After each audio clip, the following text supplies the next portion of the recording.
Hi, I'm Bill Wiley. I'm Stephen Dell. And I'm Rob Weinstock. And we're the co-chief medical editors of Cataract and Refractive Surgery Today. Did you know that CRST is celebrating its 20th anniversary? On this episode of our corresponding podcast, we kick off this special anniversary year with an overview of some of the top articles from our January issue, focusing on global practice patterns in ophthalmology. We collaborated with surgeons from around the world and compiled an extensive overview of technologies, techniques, and preferences in modern cataract and refractive surgery. I'm Laura Straub, Editor-in-Chief of CRST, and you're listening to CRST, the podcast.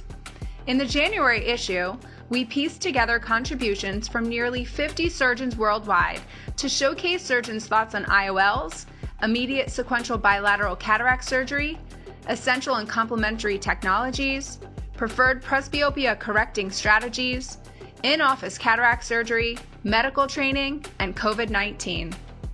In the interest of time, today's episode will feature article snippets about immediate sequential bilateral cataract surgery and medical training. Are you for or against the use of immediate sequential bilateral cataract surgery?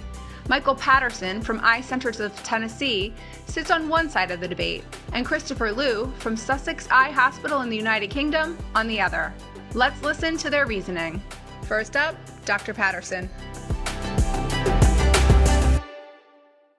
Aren't we all fiduciaries to some degree? If the current pandemic has taught me one thing, it is that the Eagles' hit song, Get Over It, is as relevant today as when it was released in 1994.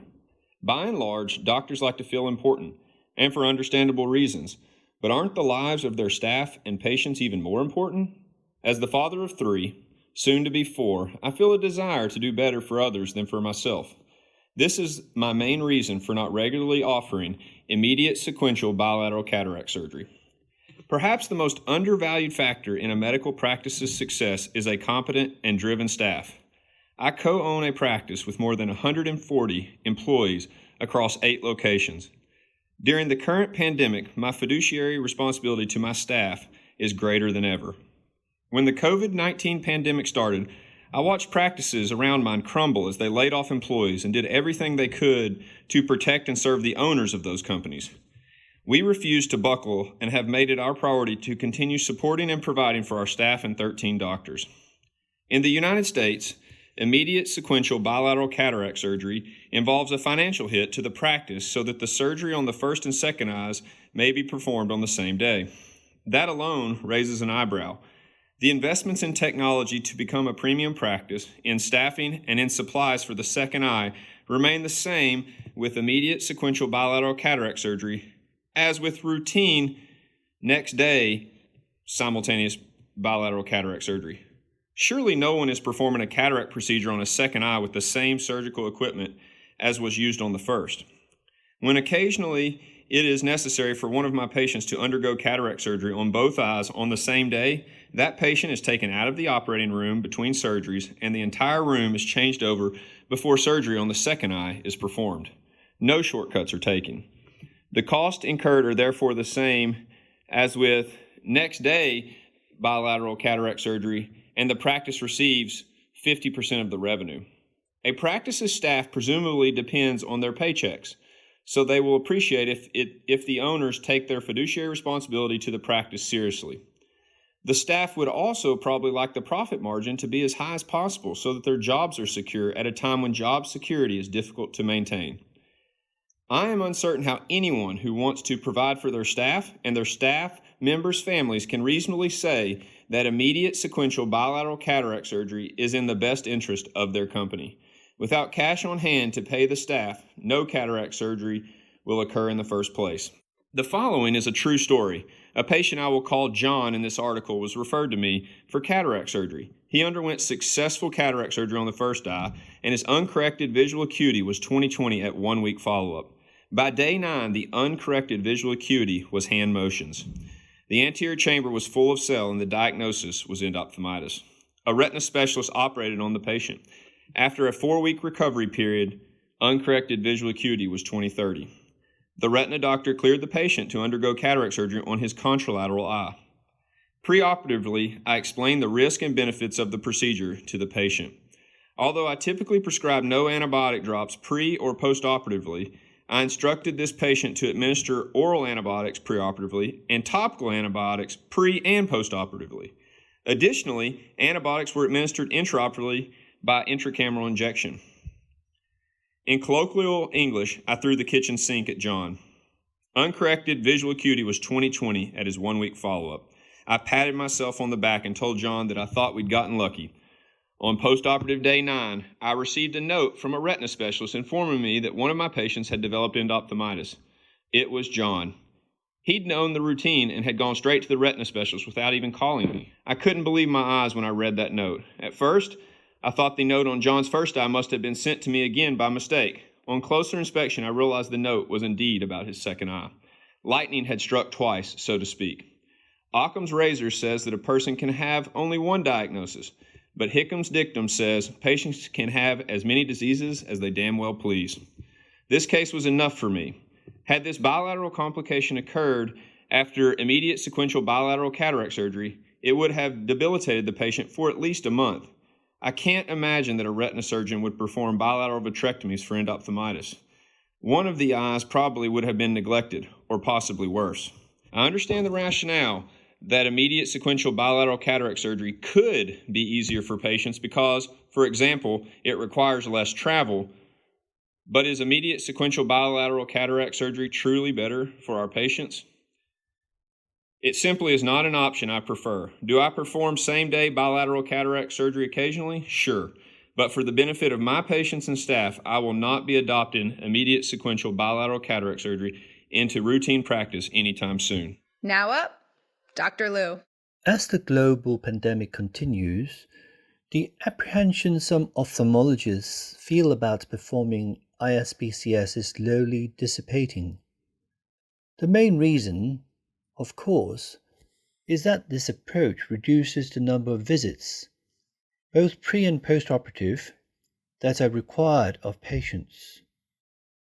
But before deciding to implement ISBCS into your practice, it would be wise to weigh the benefits and drawbacks of the procedure, and to understand which patients typically do best with ISBCS.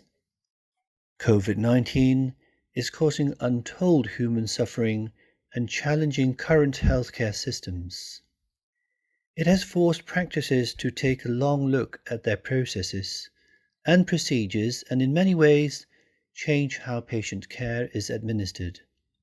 Traditional teaching follows the premise that same-day cataract surgery can cause bilateral blindness through catastrophic complications, including endophthalmitis and cystoid macular edema.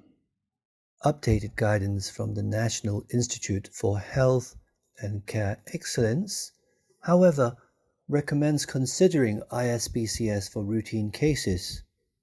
Further, during the pandemic, some areas of the world have seen up to 45% patient acceptance of ISBCS.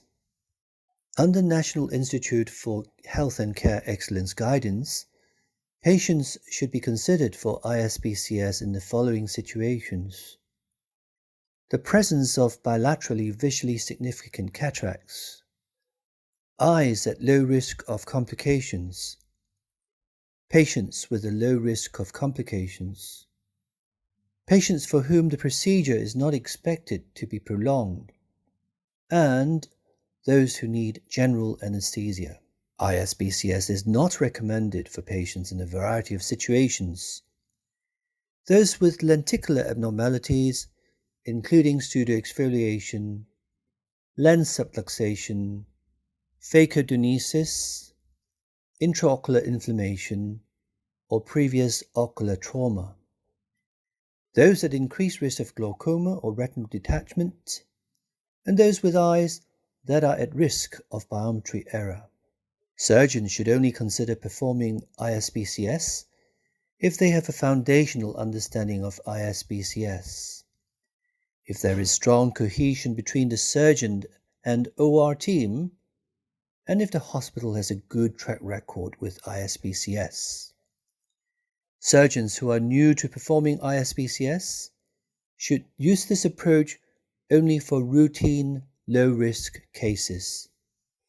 When ISBCS is offered, a description of the procedure must be included in the informed consent.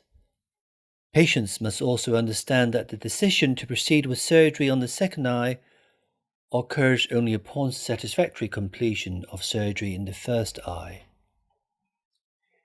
If the surgery on the first eye is prolonged, or a complication occurs, then surgery on the second eye would be aborted. Finally, ISBCS is only safe when the two eyes are treated as completely separate operations. Between the procedures, the surgeon and team must scrub and change gowns and gloves, and a separate instrument cart from a different sterilization cycle must be used. Anything entering the second eye must come from different manufacturers or bear different batch numbers from what was used for the first eye. Some critics of ISBCS argue that use of the same-day technique in tandem with routine cataract surgery creates two queues of patients, those awaiting surgery on their first eye and those waiting for ISBCS. It is true that there will be an initial increase in the number of patients on the waiting list. After a few months, however, patients will not need to return for cataract surgery on their second eye, and the waiting list will be reduced thanks to the increased efficiency of ISBCS. During the COVID-19 pandemic, efficient patient flow and a simplified patient journey have been crucial, reducing the duplication of steps or eliminating unnecessary steps, as can be achieved with ISBCS, can help to enhance not only safety, but also the patient experience. Now we'll delve into medical training. It was fascinating to me to learn about the variety of setups across the world, some of which are completely free to students. Today, we'll hear from Nisha Chadha from Mount Sinai New York Eye and Ear Infirmary and Riccardo Vinciguerra from the Humanitas San Pio Hospital in Milan, Italy, on the framework of medical training in their countries and the importance of fellowships. First, let's hear what Dr. Chadha has to say. In March 2020, an email message with the subject line, "Medical student clerkships canceled effective immediately," popped into my inbox.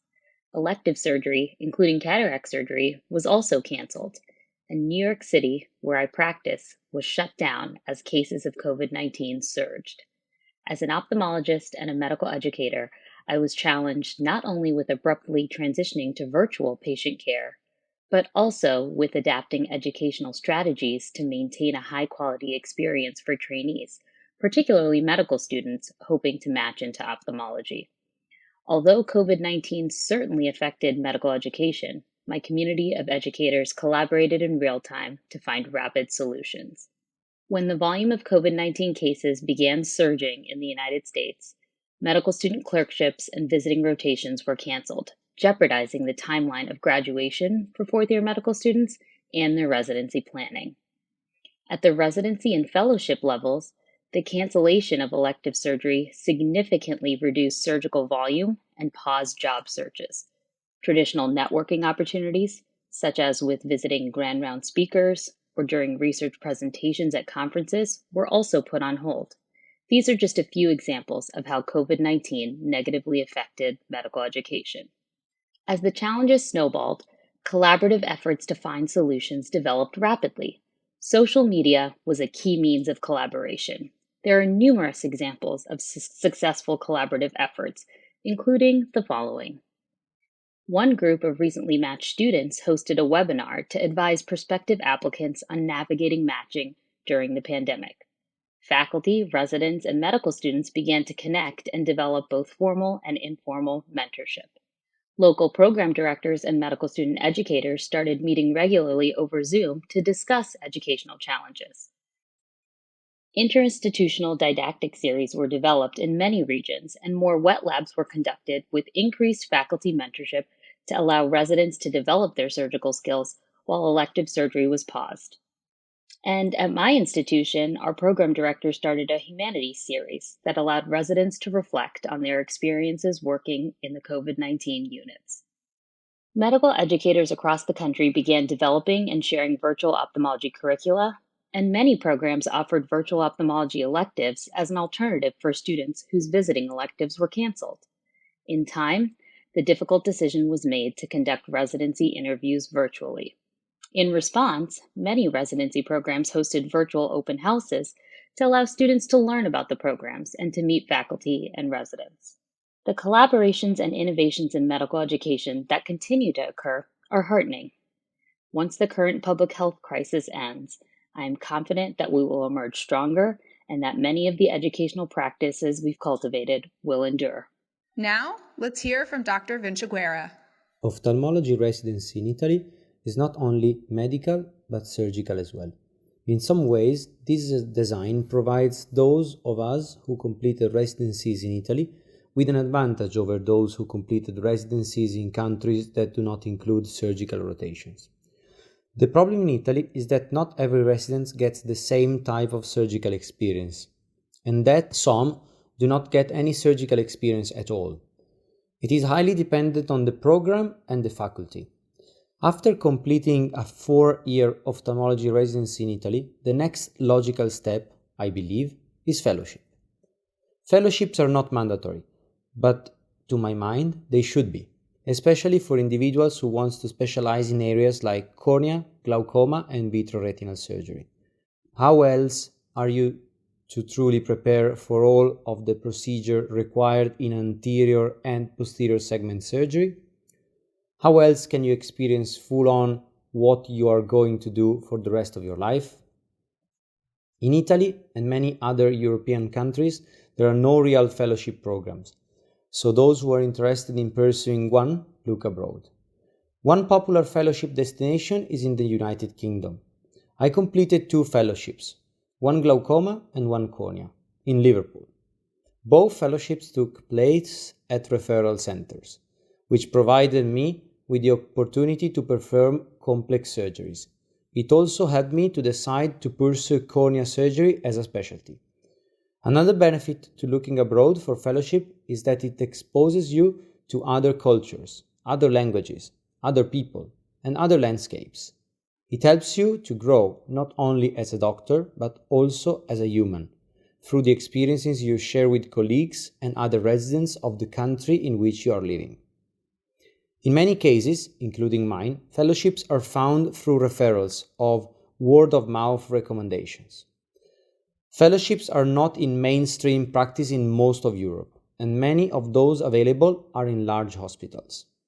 This is different from in the United States, for instance, where many private practice offer specialized fellowships. Hospital-based fellowships have advantages and disadvantages. On the one hand, they expose you to a variety of surgeries. On the other, it can take much longer to learn things, and there is a limited amount of technology. If you look at the credentials of many of the rising stars in ophthalmology in Europe, you will notice that most of them have done a fellowship abroad, usually in the United States or in the United Kingdom. I think there is a large unmet need in Europe for more fellowships, and it is something that, as a union, we should think about improving.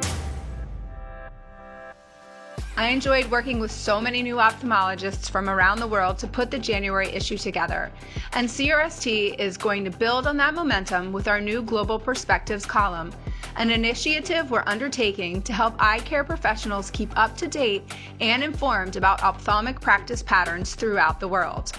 There is no better time than the present to expand our scope of coverage, as we have recently been reminded by the significant increase in virtual communication and education, how much we have to learn from one another, and how important it is to stay connected. Alongside our chief medical editors and the editorial staff, I couldn't be more excited to lead CRST into its 20th year in print and to expand CRST's coverage across the globe. Until next time.